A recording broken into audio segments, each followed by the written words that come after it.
Assalamualaikum warahmatullahi wabarakatuh.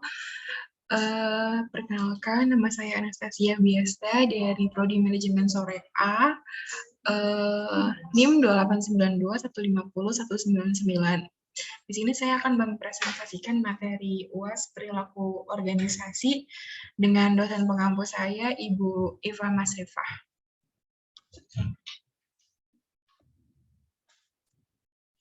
Nah, apa yang dimaksud dengan kepemimpinan? Jadi, kepemimpinan atau leadership berkenaan dengan seorang mengaruhi perilaku orang lain untuk suatu tujuan. Dengan kekuasaan, pemimpin dapat mempengaruhi perilaku bawahannya. Kekuasaan dapat dibagi menjadi 3, yaitu ada kekuasaan keahlian, kekuasaan legitimasi, kekuasaan referensi, dan yang berbuah yaitu kekuasaan penghargaan dan kekuasaan paksaan. Nah, jadi sumber kekuasaannya itu menjadi 5. Ketika yang pertama adalah kekuasaan keahlian, yaitu kekuasaan ini dapat sebagai akibat dari keahlian atau keperkaraan yang dimiliki oleh seseorang pemimpin. Jadi jika seorang itu telah ahli atau menjadi yang berpengalaman, maka kekuasaan akan tertuju kepada seorang tersebut. Yang kedua yaitu kekuasaan legitimasi, yaitu seorang yang memiliki kekuasaan legitimasi bila orang tersebut memiliki jabatan tertentu. Semakin tinggi jabatan yang dimiliki, semakin besar kekuasaan atau pengaruh yang dimiliki. Selanjutnya adalah kekuasaan referensi, adalah kekuasaan yang dimiliki seorang pemimpin karena pemimpin tersebut memiliki karisma atau kepribadian tertentu. Selanjutnya adalah kekuasaan penghargaan. Kekuasaan penghargaan adalah kekuasaan yang dimiliki pemimpin berbagai sumber dari kemampuan pemimpin memberikan hadiah atau upah kepada bawahannya sehingga semangat kerja bawahannya semakin meningkat. Yang kelima yaitu kekuasaan paksaan. Adalah kekuasaan yang dimiliki seorang pemimpin karena pemimpin tersebut memiliki posisi yang sangat kuat.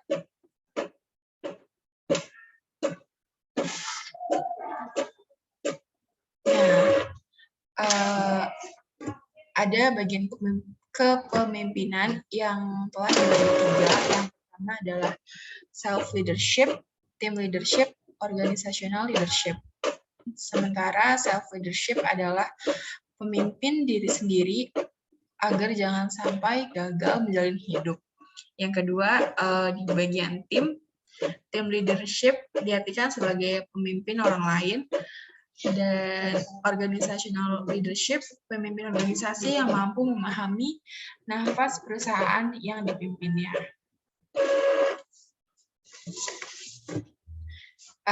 Menurut ahli yaitu Kreiner, dari sekian banyaknya definisi kepemimpinan, ada yang menyebutkan bahwa kepemimpinan merupakan suatu kegiatan untuk mempengaruhi orang lain.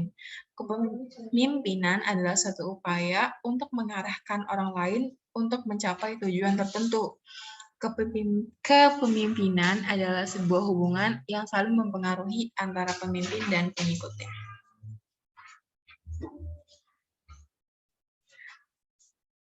Dan hubungannya kepemimpinan dengan manajemen yaitu adalah ketika istilah manajemen dan kepemimpinan memang sering dipertukarkan.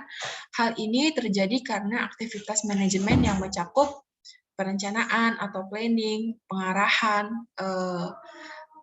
pengorganisasian, dan pengendalian atau controlling. Nah, perbedaan mendasar antara manajemen dan kepemimpinan yaitu yang pertama, seorang manajer melakukan administrasi, sedangkan seorang pemimpin melakukan motivasi.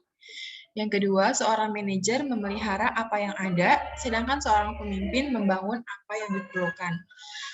Yang ketiga, seorang manajer fokus pada sistem dan struktur, sedangkan seorang pemimpin fokus pada pelakunya. Seorang manajer melakukan pengawasan, sedangkan pemimpin membangun kepercayaan. Yang kelima, seorang manajer melihat hal-hal yang detail, sedangkan pemimpin melihat hal-hal yang umum atau menyeluruh. Nah, ini ada leadership itu berbagai macam sumber, yaitu ada teori jalur tujuan, teori karakter, teori perilaku, teori kemungkinan, dan teori situasional.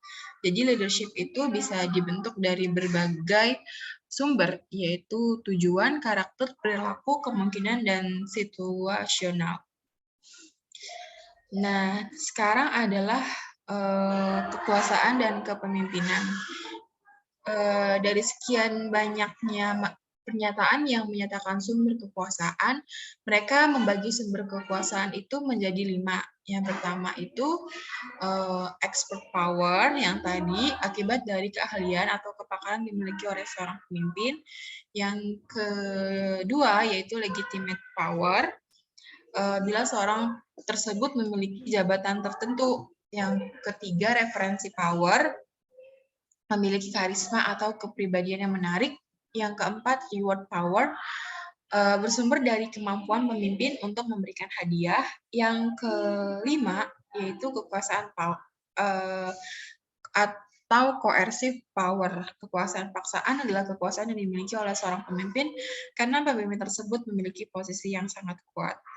Nah, jadi kesimpulannya adalah kemampuan seorang mempengaruhi dan memotivasi orang lain untuk melakukan sesuatu sesuai tujuan bersama.